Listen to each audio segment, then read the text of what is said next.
ये खबर KR मंगलम university द्वारा प्रस्तुत की गई है।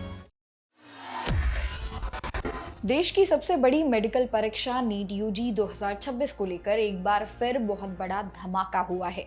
3 मई को हुए पेपर लीक के बाद पूरे देश की सुरक्षा को दांव पर लगाकर यानी 21 जून को जब रीनीट की परीक्षा दोबारा कराई गई तो लगा था कि इस बार सब कुछ साफ सुथरा होगा। लेकिन बिहार से जो खबर आ रही है उसने एक बार फिर सबके होश उड़ा दिए हैं। बिहार के लखीसराय में एक बहुत बड़े और हाईटेक सॉल्वर गैंग का पर्दाफाश हुआ है। असली कैंडिडेट्स की जगह परीक्षा में बैठने के लिए 30 से 40 लाख रुपए की डील हुई थी। इस पूरे खेल में 5 मेडिकल स्टूडेंट्स समेत 24 से ज्यादा लोगों को गिरफ्तार किया गया है, जिसमें एक PMCH का छात्र भी शामिल है।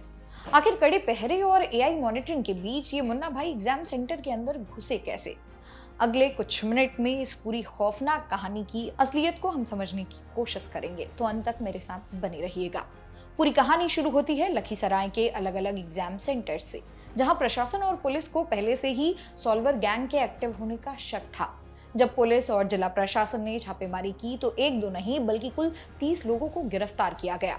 इनमें 9 असली मुन्ना भाई थे जो दूसरे छात्रों के नाम पर परीक्षा दे रहे थे, जबकि 21 अन्य लोग इस पूरे सिंडिकेट को बाहर से ऑपरेट कर रहे थे।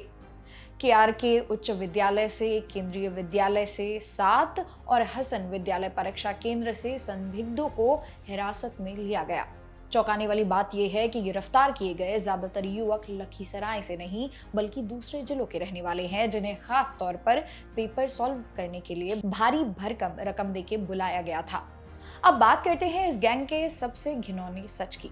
ये सॉल्वर कोई आम लोग नहीं थे। पुलिस की जांच में सामने आया कि दूसरों की जगह परीक्षा देने के लिए बकायदा मेडिकल के छात्रों को हायर किया गया था। जी हाँ, जो खुद डॉक्टर बनने की पढ़ाई कर रहे हैं वो पैसों के लालच में फर्जीवाड़ा करने पर उतर गए।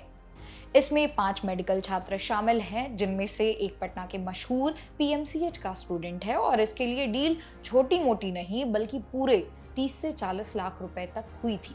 सोचिए, देश के सबसे प्रतिष्ठित मेडिकल कॉलेजों के छात्र इस रैकेट का हिस्सा बनकर लाखों का सौदा कर रहे थे। लेकिन यहाँ सबसे बड़ा सवाल ये उठता है कि जब सेना की निगरानी में पेपर आया, कड़े सुरक्षा इंतजाम थे, तो ये फर्जी लोग एग्जाम सेंटर के अंदर एंट्री पा कैसे सके? ये तो दाद देने वाली बात होगी कि बायोमेट्रिक की उपस्थिति में भी उन्होंने इतना बड़ा फर्जीवाड़ा किया। जब एग्जाम सेंटर के अंदर डॉक्यूमेंट्स और वेरिफिकेशन की प्रक्रिया चल रही थी तो इन संदिग्धों के फोटो और उंगलियों के निशान असली डेटा से मैच ही नहीं हुए।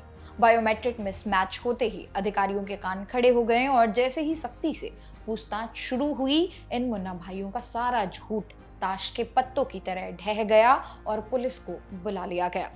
सोचने वाली बात यह है कि इस परीक्षा को सफल बनाने के लिए पूरे देश ने अपनी ताकत झोंक दी थी।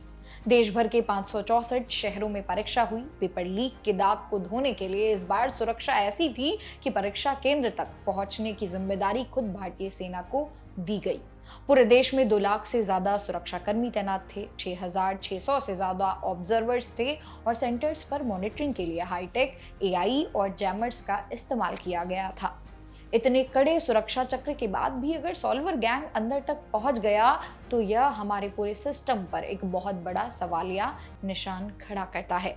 फिलहाल DM शैलेंद्र कुमार और SP प्रेरणा खुद इस पूरे मामले की मॉनिटरिंग कर रहे हैं और पुलिस की स्पेशल टीमें कई जिलों में छापेमारी कर रही हैं ताकि इस रैकेट के असली आकाओं को पकड़ा जा सके। दोस्तों, इस पूरे मामले पर आपकी क्या राय है?